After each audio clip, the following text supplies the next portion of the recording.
Hi, I'm Real Genetic Demon, and this is What's on the Tape, Season 2, Volume 5. We're on to another one. This is another batch that I purchased of tapes, these TK ones. They're actually from 1979 when they were purchased. There, 1979, you see that? So 1979, I have a little batch of them. They are all numbered up. Somebody was very, very meticulous about numbering all these up and labelling them. So I'm expecting one side to not have anything on. Interesting enough, I just noticed that somebody's pushed out that. So you can't copy onto side A. So A's probably got all the data on, if I'm absolutely honest. So that's quite interesting, to be honest. That's a good start. That's a really good start. It does need rewound, though. A big rewind going on there. C60, big one, this one. So we got that tape, and inside on the inlay we have 3D Tanks. Now, it's a game I haven't played in years. Hopefully it's great.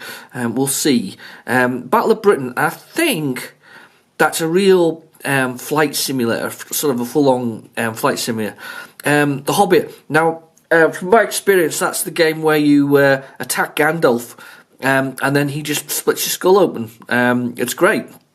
Master Chess and End. Now, I've no idea what End is, whether that's the end of the tape, or whether that's, I mean, it's kind of moved to one side, or whether that actually is some kind of game. Now, 3D Tanks needs to load code to get it to work, so that's kind of cool. Load it, and then end. That must be the end of the tape. So, we've got those. We're going to give them a try, first off. So, some interesting ones on there. That'll be quite nice, actually. Nice combination. 3D Tanks, I'm really looking forward to that one. So, we've got that one. And as a backup, as I always do, we have a backup. And our backup is this one. In fact, we're going to give it a play anyway. It's got deviants on it. It's got the pokes, so we're going to have a look at the pokes because I like the sort of demo scrolling screens that you sometimes get with that. Then they got the Typhoon demo. Now, I can't remember Typhoon from Ocean. No idea. Can't remember what that was at all. Nothing on the back. Just thought maybe. Anyway, so without further ado, this is going to go in the tape drive. So hang on a second.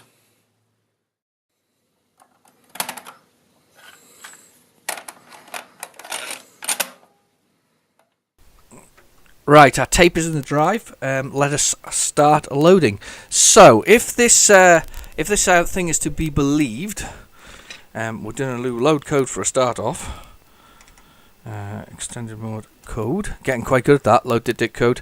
This is 3D Tanks. Now, I may be wrong on what version this is. I think I know what this is. I can't. We'll see. I'm quite convinced, and I'm thinking to myself now whether or not I should try and get it down off the shelf because I can see it. Hang on. I think it was on. Just going to grab this for a second. I might be wrong. I think this is on. I think this is on Soft Aid, or am I wrong? Was there a tank game on Soft Aid? Oh no. Let's try that again. 3D. I'm looking at the instructions for Soft Aid here. Sure there was. I'm sure there was tanks.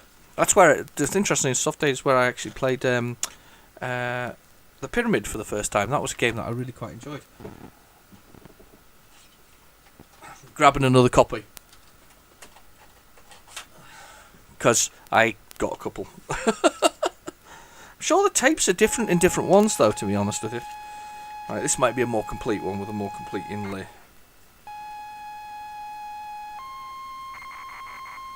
No, you see, I think this is a different game. This one says 3D Tank Duel. Now, I really liked 3D Tank Duel. I was most enamoured by it on the Soft Aid tape. In fact, the Soft Aid tape was a great tape. I really enjoyed that one.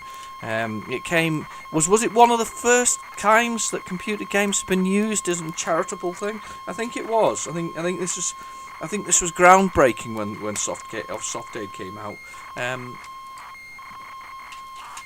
It was one of those. It was those 10 games. I think it was £5.99. Oh, we're not going to have a good time here, are we? Let's get this one. 3D Tanks. Tanks is going to happen, right? Don't you start with me. Nope. That's what happens when you don't press extended mode. Right. I'm going to load. Definitely going to load. So anyway, yeah. So Soft Aid was kind of groundbreaking for me. That was it was groundbreaking in its approach anyway, sort of charity wise, to actually get that kind of that many game suppliers to chip in. There were some good ones and there's some bad ones. It was a mixed bag. I'm still to this day though trying to find a copy of Starbike.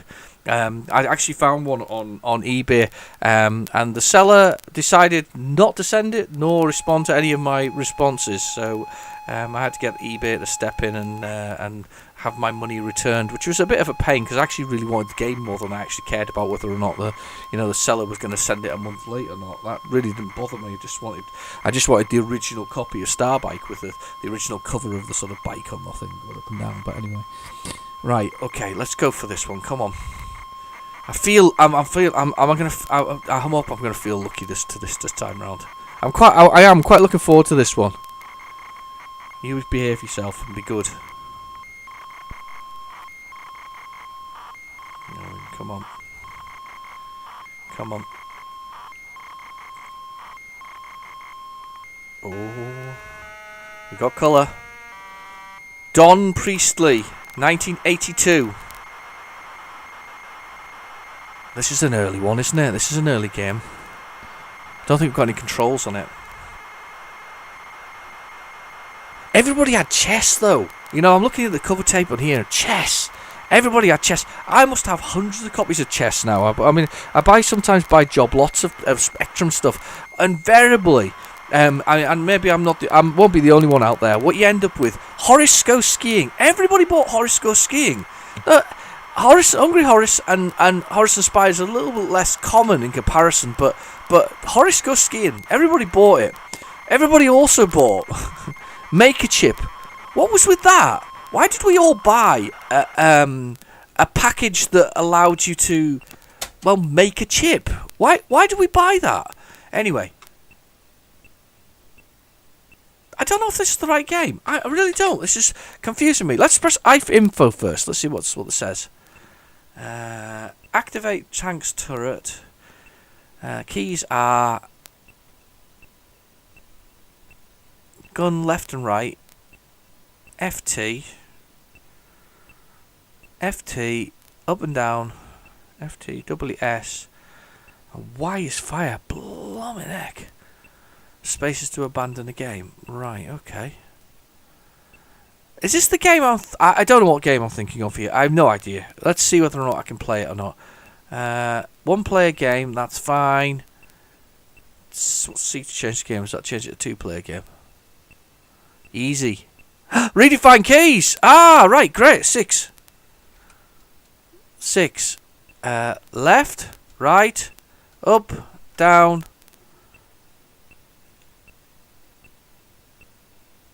H to hold. Space to fire. Can't do space to fire. Damn. Can I do that key? No. Oh, damn. Oh. M and space to fire. That's it. That's much better. Ration ammo, stock, practice, tank fire, harmless. No, we're going to definitely go for full game. Right.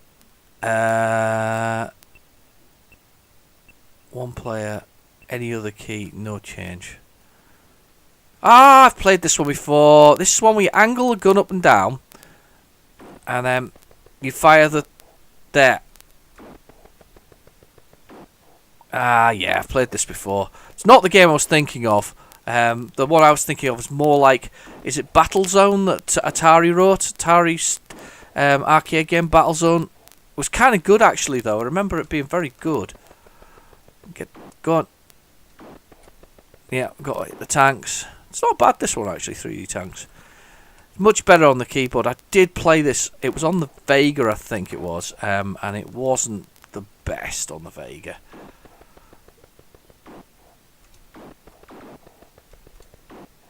Oh, missed him. Oh, come on. That's just off. We'll angle it down.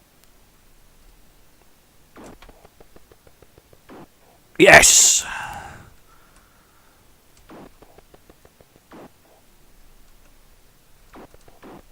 we can still fire that one over there. Look, he's not completely dead.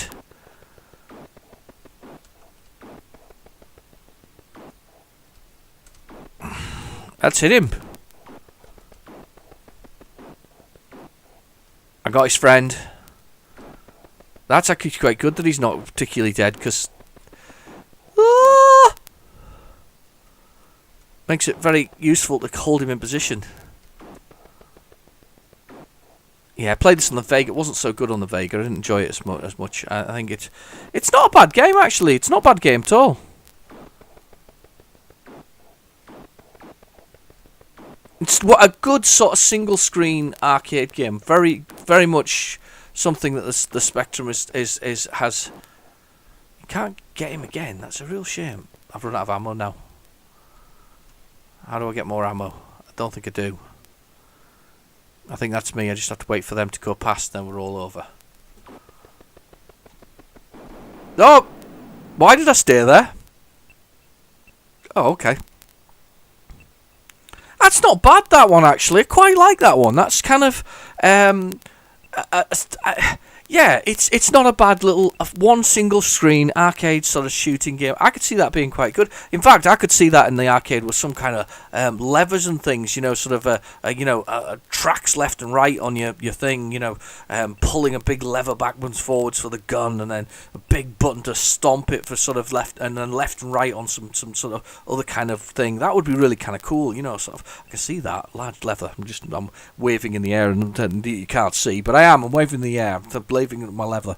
Anyway, let's go for the next one. Let's give it a try, see what happens. That wasn't too bad. At least we got one out for the first one. Let's go down to 48k. It's most likely going to be 48k, I would suspect. Now, what was this one? This person was so logical when they wrote out their tapes. You know, when it comes to piracy, they were very good. Battle of Britain. Definitely think this is a flight sim. I think I've played this one before. And it's really complex. It's got loads and loads of buttons that need to be pressed. I like. Did I like flight sims? I like things like 3D Star Strike. That was really good, and some of the Star Wars ones. You know, those old wireframe things. But I never really got into what you call the flight sims or whatever else it was. Tried them when PC generation came along. You know, Microsoft's versions of them, the Microsoft simulators, flight simulators. I think if you were into flying and planes, you might find them quite interesting. It's difficult. It's difficult to kind of grab that one. I mean, it's kind of. Yeah, it's flight simulator. I mean, it's more fun when you get into things like sort of combat flight simulators where you're shooting things down. They're much more interesting. I'm sure this Battle of Britain is meant to be a combat simulator, but I think the problem is I've never got into the air because it's so complex. But we'll see. We'll see what happens with this one. We'll see whether or not I actually manage to get back into the air with this. I'm just thinking about simulators in general. You know, the one that's I was reading an article. It was an interview with the developers of the Euro Truck Simulator game, which there's one that I play on my channel. Now, their first sort of outing of the game, they aren't a very big studio. They aren't a very big development studio. They're quite a small one, in fact. And they wanted to make it a combination of accessible as well as, you know, if you wanted the detail, it was there, but it had to be accessible. So you wouldn't, you know, a 5-hour journey doesn't take you 5 hours in Euro Truck Simulator. You know, it takes you 40 minutes maybe, and that just depends how long you take and which routes you go and whatever else is. And it really does. They slimmed it down. They made it a simulation experience, but without the length,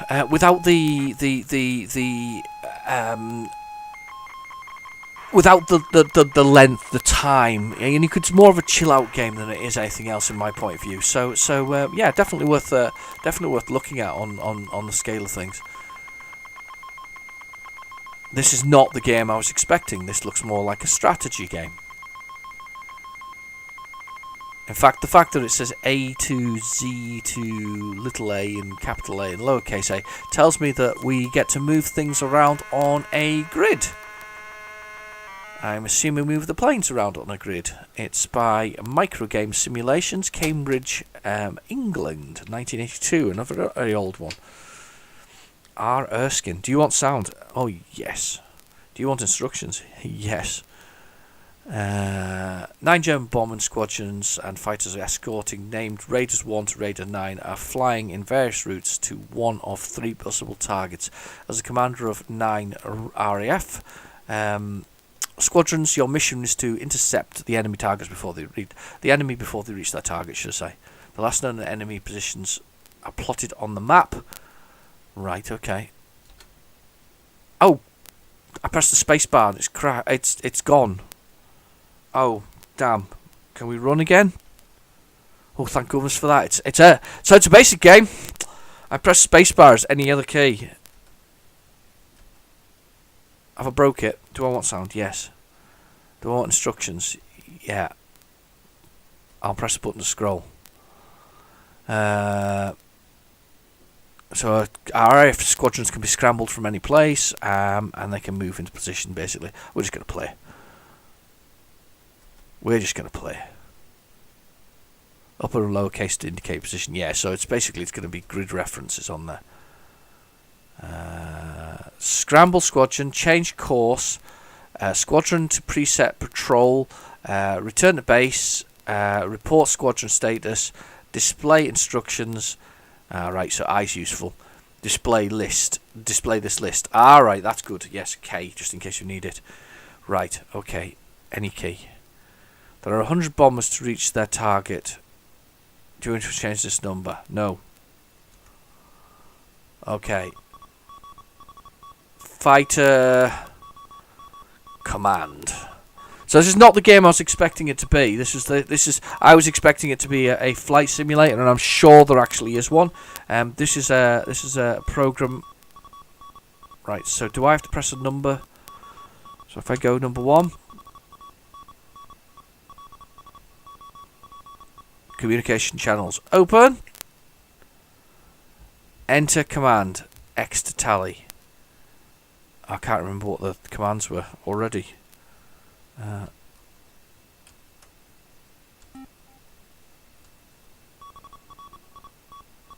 British 0 fighters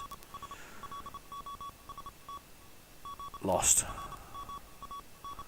Right, I have no idea where they are though. Where can we tell where the German bombers are?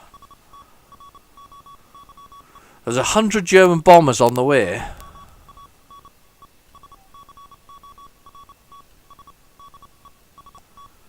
And there's escorts obviously for those bombers.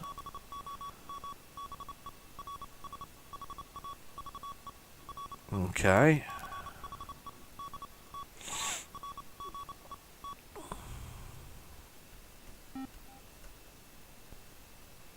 Scramble a squadron. Press S to scramble a squadron. S to scramble a squadron. Yeah, I know, but I want to scramble a squadron. Don't keep pressing funny buttons. We just need to work out what we're doing. S to scramble. Scramble. Scramble. Command. A. I don't know what's going on here. I'm not doing very well. Let's press K again. See if we can get the commands. I pressed S to scramble a squadron. Change course to... Press a key. I think I'm going to press Q to quit. See what happens. Enter command. Q to quit. Takes us back to the beginning. That's not... yeah. I suspect with a little bit of instruction and a bit of reading, it probably okay. It's a little slow to respond to things though. The input's kind of a little bit slow. I'm just looking at the code out of interest, but it does seem a little slow to react. But it looks very hit and miss in the sense of where you're coming from with things. But it's not. It's all right. Apologies for the noise. I am knocking a cable against something and it's upsetting it. There. Go away. There we go. Right, okay. Let's do new, and we'll see what's on the next one. What was the next one? Was The Hobbit? Oh, The Hobbit. Yeah, this is where we get to attack Gandalf. My favourite. Not very... the thing about The Hobbit, right, is that it's one of these books that... I've read The Hobbit, and I've read all of the Lord of the Rings a very long time ago. I'm not as excited about it as most other people. I'll maybe just leave it at that, because I'm not. You know, I was a Star Wars kid. I was brought up with Star Wars. It's running through my veins. You know, and we're not talking the new stuff. We're talking the old stuff. However, to be fair, I do quite like Rogue One. Out of all of the new movies, Rogue One kind of sat okay with me because I felt the styling was there. However, as a Star Wars movie goes, it was definitely a war movie rather than a sort of, you know, hope and sort of glory kind of movie that the other ones are. However, I do think that the original prequels, you know, episodes 1, 2 and 3, oh, they're bad. Force Awakens was a remake of basically A New Hope, as we all know. I didn't dislike the next one, but I can't even remember like what they called it. Do you know that's a pretty bad thing. I'm literally sitting here going, what the hell did they call the next movie? Was it The Last Jedi? That was it. It was The Last Jedi. That was just weird. I don't understand why we had Luke drinking... I know why we drank blue milk or whatever it was, green milk from creatures, but they just seemed... And then tossing lightsabers away. I don't understand that particularly. I'm not a... You know, I don't mind it. I get, you know, they want to do something different. I get it. But... I don't know. See, Star Wars is a little bit about sacrifice, you know, as well. Why didn't he let that Rose girl... why didn't that Rose girl let us sacrifice himself to stop the thing zapping through the door? I mean, that would have been cool. So it kind of made sense. He was sacrificing himself for the greater good, and then she comes whipping in and knocks him out of the way for no particular reason. No, I'm not. I can't do. I can't do Star. Yeah, I can do Star Wars. I've enjoyed Star Wars. Not so keen on the Solo movie. Why didn't we do if? Oh, see, I've got so many problems with that one. It wasn't awful, and it wasn't whatever else it was, but we kind of know Han Solo's story, so we're doing it again for some reason. Why are we doing Han Solo's story again? We know what you know. There's plenty of books and relevant other things about it. But the other thing about it is, the most interesting part for me of that movie, you know, you can go through the first part probably where he's brought up in the slums of whatever planet that was, and then he joins the Empire. Now, the most exciting and most interesting part for me there was him joining the Empire and being a pilot for the Empire. I would have absolutely loved to see that darkness of that, you know, or maybe not the darkness of that, maybe the, you know, regimented sort of behaviour of being an Imperial a pilot, flying a TIE fighter, all that kind of stuff. That would have been brilliant. And that stuff on the planet originally with Chewbacca, I can kind of get that. I kind of like that whole thing. I like that, but I wanted that bit about where he's in the Empire to be the most... would have been more interesting than possibly the rest of the movie. I know that's a bit damning, really, but the movie's fine. It's palatable enough. You can watch it a couple of times and not feel too unhappy about it. But if I'm brutally honest, I wanted more on the Imperial things. I mean, if you could see, you know, comment in the box below, please. Criticise my feeling about it. But as a Star Wars fan, as a kid who grew up with figures, and you know, played with Star Wars figures all the time, and still thinks Empire Strikes Back is the greatest Star Wars movie there was amongst the whole of them. It's just phenomenal, right? Okay. I just don't understand some of the current decision making with it. I don't mind Star Wars. It still makes the hair on the back of my neck stand up. I still accept that it's a kids' movie. It was a kids' movie when I went to see it. It was a U-rated movie. You know, but it just... I don't know. I don't know.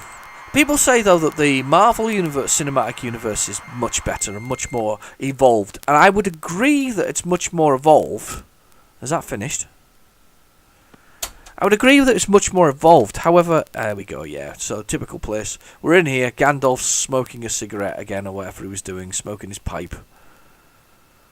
Alright, let's open the chest. But yeah, I mean, they suggest that it's more sort of rounded, the Marvel Universe. And I would agree that they've made an effort there. However, now they've got a big problem in the sense of that they have to, I don't know, maintain that level of sort of Big Bang sort of things. Search the chest. Examine the chest. I don't know. I'm getting a bit of fatigued with it, to be honest with you. You see, I've opened the wooden chest.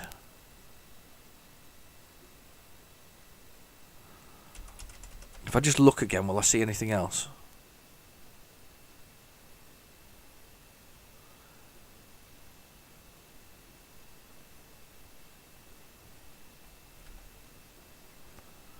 It's Thorin the Dwarf.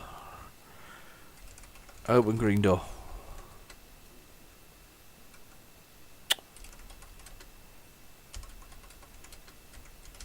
Open the green door. East. In a gloomy, empty land with dreary hills ahead. Is that the Hobbit village then? You end up getting eaten by the raiders or whatever they are, the riders. Let's keep going east. In the Trolls Clearing. It's very nice that they got all these things there.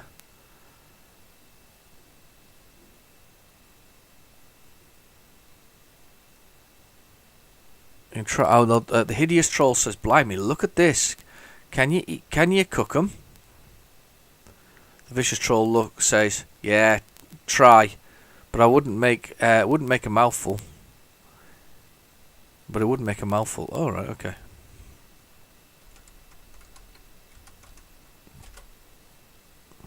Kill troll. Which troll?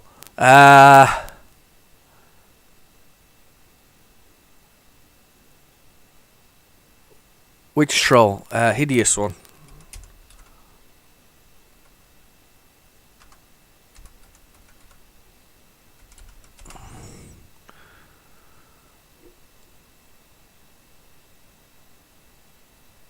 Hideous troll. Oh look, Thorin! What, are you useless? Look at him! Thorin's just let me die there. He's wasted, his defence is too strong. Thorin says, "Hurry up, the hideous troll attacks you, and with one well-placed blow, it cleaves your skull." I love the way they just cleave my skull. I'm just quite frequently getting my skull split open. Never mind. Right, so I've died 2% of the adventure. I think 2.5% of the adventure. That's probably further than I've ever done it before. If you've ever watched me playing The Hobbit before, it's a lot further. I don't think I've got the patience anymore for text adventures. I used to have the patience for them. However, saying that, just recently I bought Sinbad and the Golden... It's not the Golden Fleece, it's the Golden Boat or Golden something or other. Anyway, it was a Mastertronic one. It had 2 sides to it, 2 episodes. Basically, I bought that one because I used to quite like it as a kid, and I never got off the beach. I also remember playing that. And do you remember the Thompson twins? What did they sing now? Oh God, think of a Thompson Swing song. Is it Hold Me Now? No, that's not them, is it? Hold me now. Oh, you know, the other one? I don't know, maybe not. But there's Thompson Twins. So I used to play that one, and I remember taking it around to my friend's house, and then they showed me the Thompson Twins, and I thought that was awesome. And I haven't seen that for years. God, that's another game I must try and find. The Thompson Twins Adventure. What a weird time the 80s was, because you had, you know, not that you didn't have bands nowadays doing things, but you had bands like the Thompson Twins within a text adventure, and I can't even remember what they were trying to do. You know, they're probably missing their band or something like that, and they had to rescue them. So, loading machine code section, yay! Might get a loading screen now. What did the Thompson twins sing though? That's really annoying me now. I can't quite believe don't know what they used to sing. What did the Thompson twins sing? This is just ridiculous. Right, Thompson twins. Right, I'm googling it. Hang on a second. I'm googling it. Google.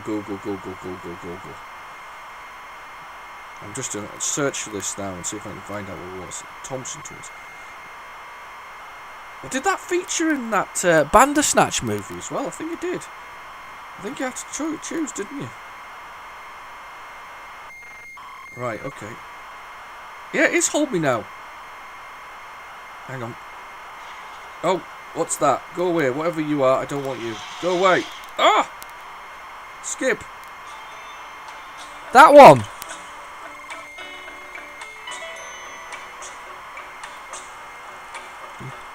Can't play too much of it because I get into trouble.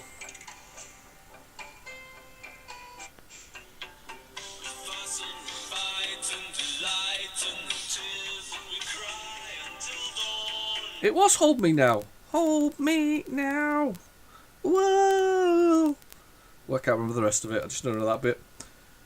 Yeah. Oh, so it was Hold Me Now. Oh, I've loaded with Master Chesson. Oh, Microgen's version of it. I've played this one before.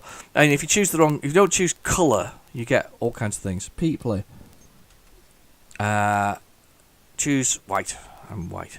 You can change the colours of the things as well. I think this is quite a good one because... Oh, no, maybe not. It's maybe not the one I'm thinking of.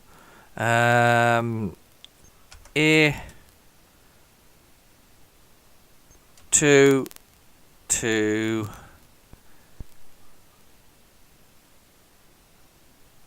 I'm choosing the wrong pawn, to be honest with you. That's. Can we delete that? I need D2 to D4, and then we need. Is it? Hang on, let me try to think here. Have I set the wrong one out? Can't remember this one. There's a particular move you can do. You know, it's like a fast move to finish everything off. Can't remember what one it is. I think you can do C1 to G5. Like that. And then you can do G1 to F3, like that. Oh, I can't remember. There's a particular set of moves to finish it in like 3 moves, and I can't remember what they are. It's something like that. It's where the bishop comes out, and then I'm sure the knight covers the bishop to the point, or the bishop covers the knight to a point where the bishop can then take the. It's one of those things, anyway. So yeah, chess. Well, that's exciting. Let's see what else is on the tape.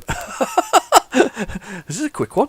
For me, it's a quick one, this one. If we only have 30 minutes, it's a quick tape, 30 plus minutes. So let's just do this one, and let's see whether or not genuinely is end, because remember they said end on the tape. It could be end. Could be music. I don't know, but this person was so logical, I can only imagine it is the genuine end of the tape. I'm going to fast forward.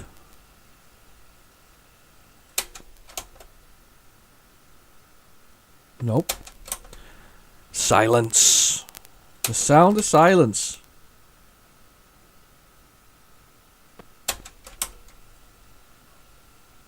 I'm just fast forwarding again. We'll see if we've got anything else. No, absolute silence. I'm going to flip it over in a second, see if we've got anything else on there. I doubt it somehow. I think this person was so meticulous with their labelling. I love it. I gotta love it. I wonder what they went on to be. Do you think they were an accountant or something like that? Or maybe they did computer program. Mind you, to be fair, the people who work in computers I know, we can tend to be a bit messy. We're not as clean and tidy as most. I do piles. I like piles of stuff. I have piles of things where I know where things are. No, nothing there. Just rewinding the tape now. Just going back to the beginning. Yeah, definitely featured in Bandersnatch, didn't it, that thing? Because I chose the Thompson Twins, because that was the important thing. And I think I made a massive mistake choosing Sugar Puffs in the morning. I haven't seen that being advertised actually much recently on my Netflix. They haven't got caught out by that company that was trying. There was a Choose Your Own Adventure was the name of the company who invented, in theory, Choosing Your Own Adventure. Now I think they also own the Fighting Fantasy brand, which then is sort of synonymous with Ian Livingstone and Steve Jackson. And I think last I heard they were suing Netflix for $35 million. Because they used the Choose Your Own Adventure effect, basically, in Bandersnatch. Which I think is pretty... I don't know. Is that right or wrong? I think it's a little wrong, really, for what it was. However, they felt that it had been sort of stolen away from them. But I've had plenty of other games where you choose what you do. I mean, there's parts in, do this or do that in other games. It's not the first thing to ever do it. I think it's just because it was big like Netflix that they decided that they would have their pound of flesh. Right, okay. So we're on to Megatape 8 from Sinclair User. We're on to Deviants. Now I think this is a Players Premier Players game or Players Premier game. Either way, we're going to give it a whirl. In fact, I'm going to restart the specky. I'm going to put it on load because we might have some music if it's on the 128 version. We're going to give this a try and see what happens, because if it's the Deviants I'm thinking of, I actually do have this on the original tape somewhere. Oh! What the heck?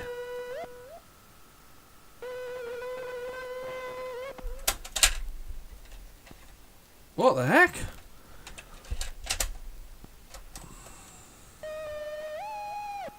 Oh! This tape has seen better days. Oh, it's like the entrance of Doctor Who. Woo! It is. Oh, that's bad. Oh no, it's seen better days. Thing is, I wouldn't mind so much, but the tape actually looks spot on. I'm going to rewind it to the other side. I'm going to rewind it. We'll see if we can get the other, at least the demo to load. See what happens. That tape's just added. Anybody ever seen that happen before? That kind of where it's just stretched. Maybe stretched. Don't know. Can't go without a demo without a tape though. Definitely not without a tape. Right, I've rewound it. Let's see whether or not we can get the Typhoon at least to load on here. We're trying it. I might go get another tape just in case. I might do. We'll see. Ah, it's working on this side. Oh, this side was terrible. No, it's not working on this side.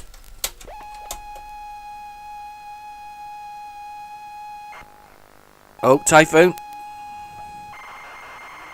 Ah, you never know. The Sinclair User demo.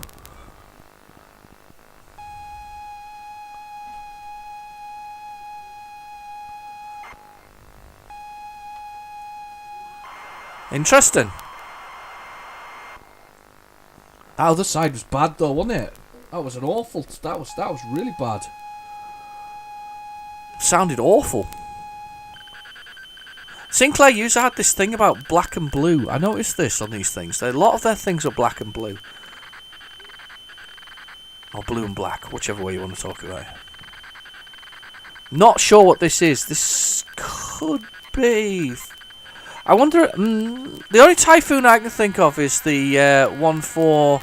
Oh, nah, it's not going to work. Nah, it's had it. Ah! Arg! This tape is not a very good tape. I'll try the other side again just for a second, and then I'm going to go grab another one. Ah, it's a bit of a disappointment. got tons of mega tapes and things like that looking around. See, this is a massive project in itself, you know, just going through the tapes and actually discovering which tapes are functional and which tapes aren't functional. It's a huge undertaking just to find out what's good and what's not. Right. We're going to go for loading basic here. 1 to 8 basic. Give that one a whirl again. God, I love my Spectrum. Beautiful machine.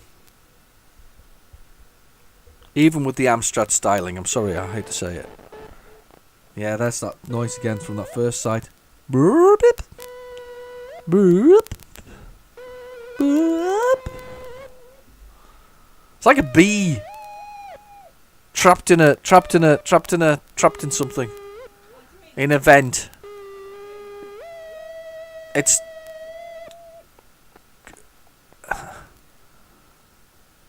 okay. I'm going to fast forward it, see whether we can get something else off this side of the tape. There must be something else on here. See if we can get the pokes to work.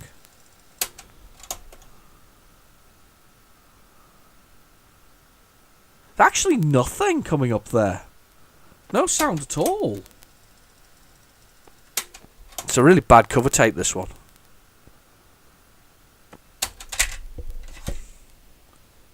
Well, that's a rubbish tape, that one. Right, you stay there for a second. I'm going to go across the room and I'm going to grab the cover tape. Hang on, I've got some here. I might have some here, actually. Oh, I'm opening the drawer. Just open a drawer. Yep, cover tapes. Got a few cover tapes. Oh, yeah, we got some cover tapes. What we got in here? Let's see. Let's see. What's this?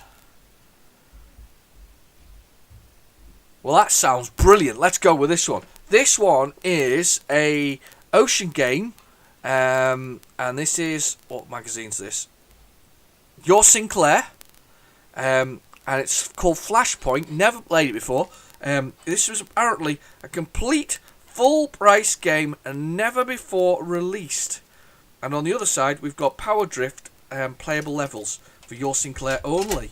So let's get this one rewound, and we'll see whether or not this is any good. I'll just put that box down there, put that back down on the floor.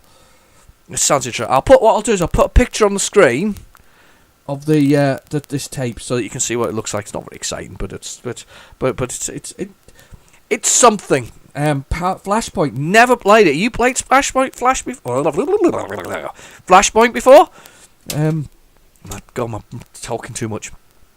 Brain's melted. Do you know, I was doing another video earlier. I did a couple of tapes, both requests. In fact, I did 3 tapes and forgot to record on the third one.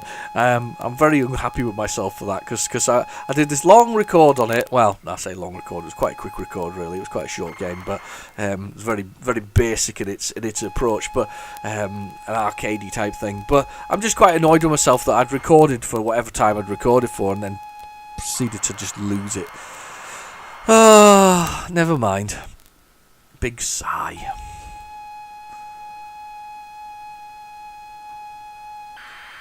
Oh! I love these fancy loaders.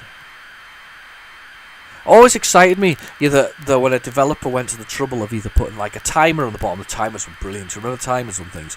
You know, Target Renegade and things like that. They had a little timer.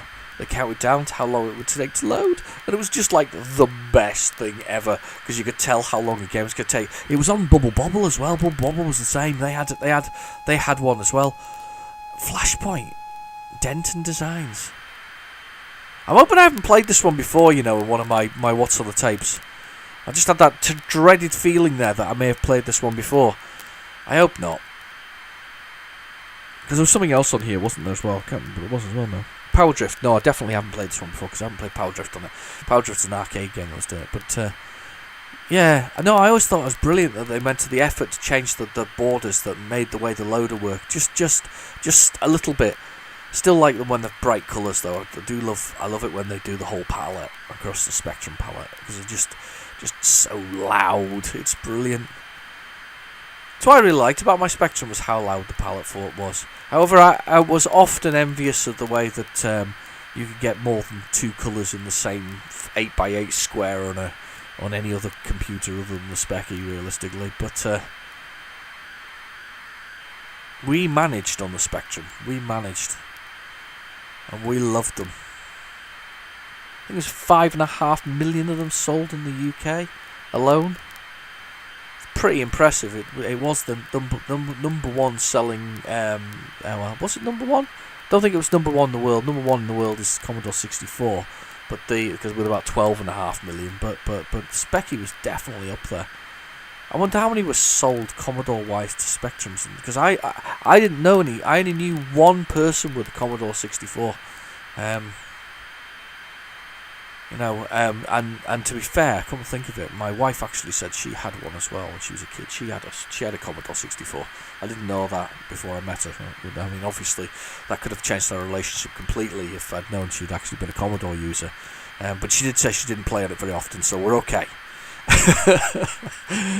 But yeah, I mean the thing is that that's only 2 people I ever knew with an actual Commodore 64 that I personally knew within my area. Everybody else either had a ZX Spectrum, and I had one friend with an Amstrad CPC.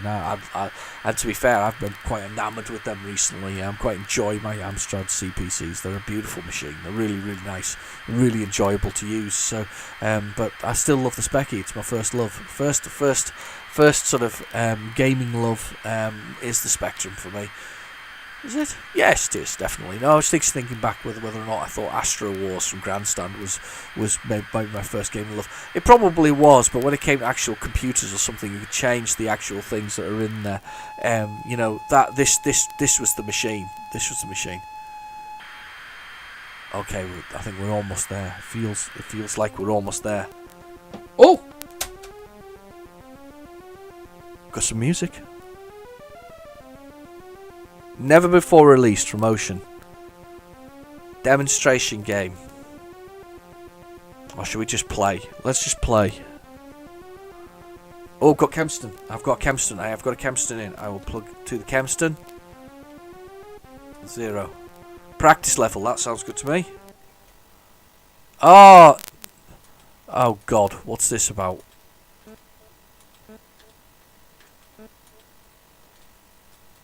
What do we do? I've seen this before. This was, they say this wasn't released before, but this was released on something else. I don't know what's the computer doing with its things up there. So it's on the red one. What's it doing? See, I don't know what it's doing. I have played this before, but I have no idea what it's about or what you're meant to do with it. Which makes it more and more irritating than anything else. So you got this like huge grid. Now I'm on the red one. I've pushed the fire button, and nothing's happened. What's the computer doing up there? Can you see the computer doing something there? Because I can't see the computer doing anything. What it's specifically doing up there. It seems to be pushing red ones. Am I meant to press the greens?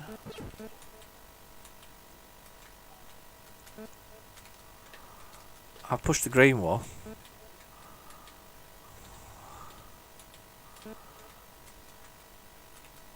I've pushed the button on the green one. Something happened. Right, I've got the green one with me now. Right. So what am I doing? Picking up the green ones. Alright, never played this game before. No idea what I'm going to be doing. So, hang on. So what happens now? Anybody played this game before? I have no idea how to play it. I don't know exactly what I'm doing. There was a demo, wasn't there? I think I made a mistake by not trying the demo. I think I quit. Or I paused. Music's good.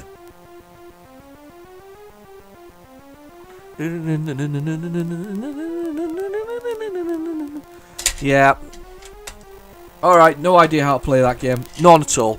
Not one jot of what that's meant to be about. There's something going on with it. No idea. Absolutely zilch. Zero. Anybody play it? Anybody know what it is? Just let me know in the comments below. Because I'm very unlikely to play it ever again. Let's do that. I'm kidding. If you think it's worth me trying again, I will try it again, promise you. So, okay. Oh.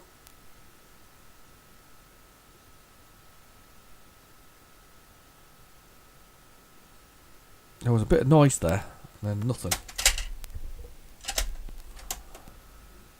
I'm not doing very well with these cover tapes today. Oh, hang on. There we go. Brace myself. Power Drift. See, I quite like Power Drift. This is kind of an arcade game that I really wanted to play, and I never got to play it in the arcade, and I played it on the Specky, and I think I quite liked it on the Spectrum. But it was one of those games that, as I say, I really wanted to try, because you got to choose between lots of different characters. It's kind of... I wouldn't call it Mario Kart before Mario Kart, because I think you never know, to be honest with you, who created it first, realistically. But it's kind of that kind of thing. It's a racing game with like karts.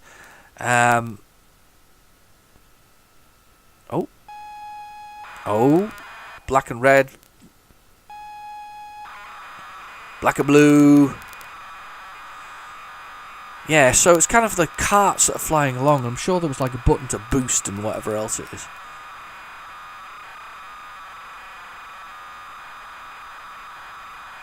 Don't remember much more about it, if I'm honest. Feel like I should know more about it, but never mind.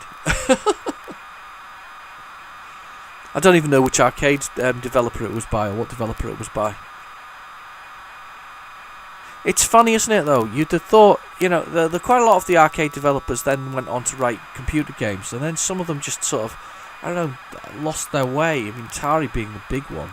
Atari making some classic games has lost its way when it comes to sort of computer gaming. Sega's still there, but Sega again, I kind of wish that Sega had stuck with the consoles and attempted another console, but I guess that it must have been a financial decision just to go with selling it. I mean, Nintendo's still there. I mean, Nintendo obviously makes enough money from selling consoles and creating it. I mean, and to be fair, they run to their own tune as well. They're an odd bunch. I mean, you've got current generation of consoles, the Switch, obviously, from Nintendo. You've got the Xbox One from Microsoft. And then, of course, you've got the PlayStation from Sony. But Microsoft and PlayStation, they just didn't exist back in the 80s in the sense of gaming consoles. They weren't, Sony, should I say, didn't exist back then in the sense of gaming consoles.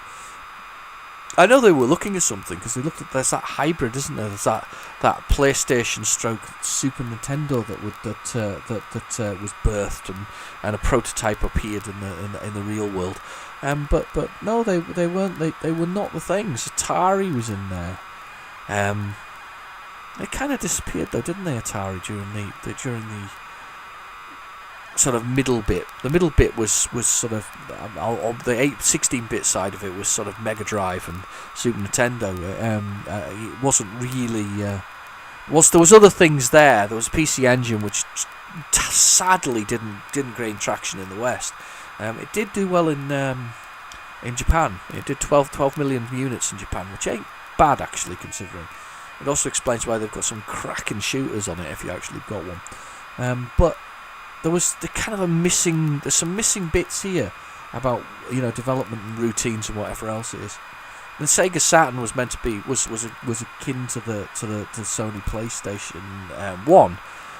But it was 3D was an afterthought, so unfortunately it didn't really achieve the best it could possibly achieve out of the hardware. The Dreamcast wasn't a bad machine, actually. Was not a bad machine at all.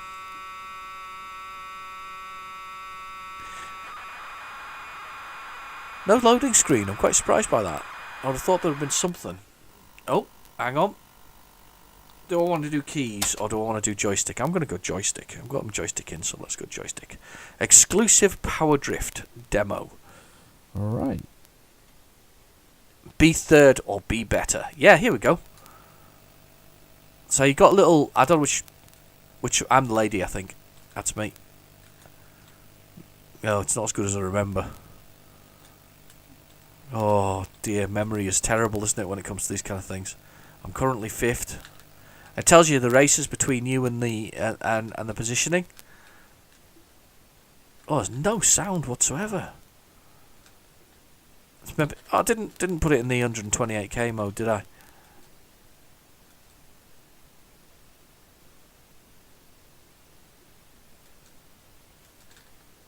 I'm up to full speed. I'm accelerating. It's not much fun without the sound, is it? So you got these sort of wild carts that you drive along in, and there's little bits of ground that goes up and down.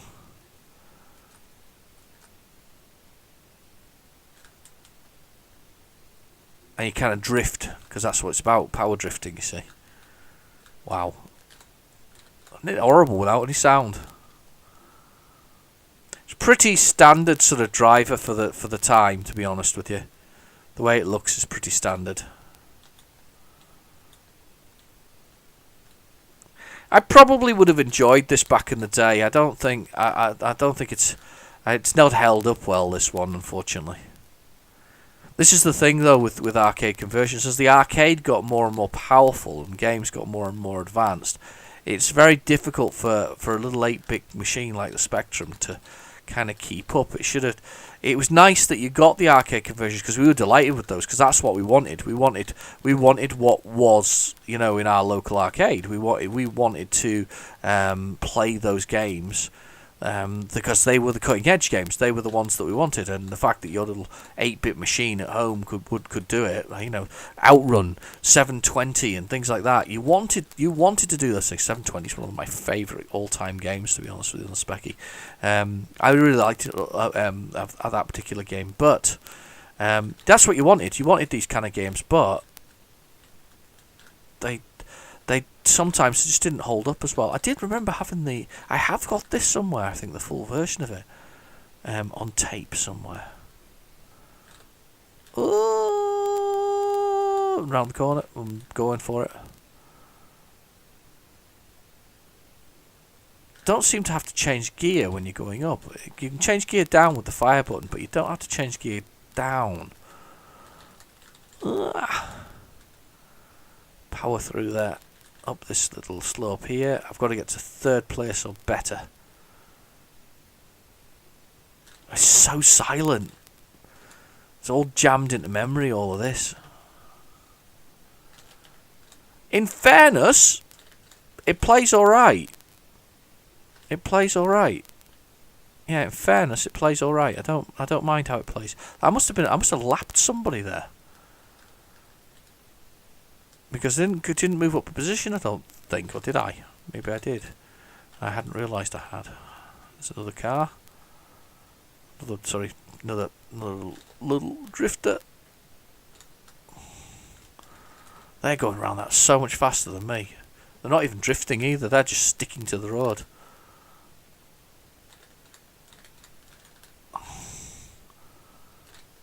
Actually plays alright. I have to admit, you feel like you've got some control over the whole thing. Oh, it's last lap. I've got to get up. Got to get past somebody. Come on, let me pass you. I'm not 3rd. All over. Game over. Boo. Did alright, though. I thought it was alright. Actually, that played quite nicely. It wasn't too bad a game. That was a bit. The cover tape was a bit of a disaster. The main tape itself, well, everything that was meant to be on it is definitely on it. They're all the games that are actually there are actually there. But anyway, so thanks for watching.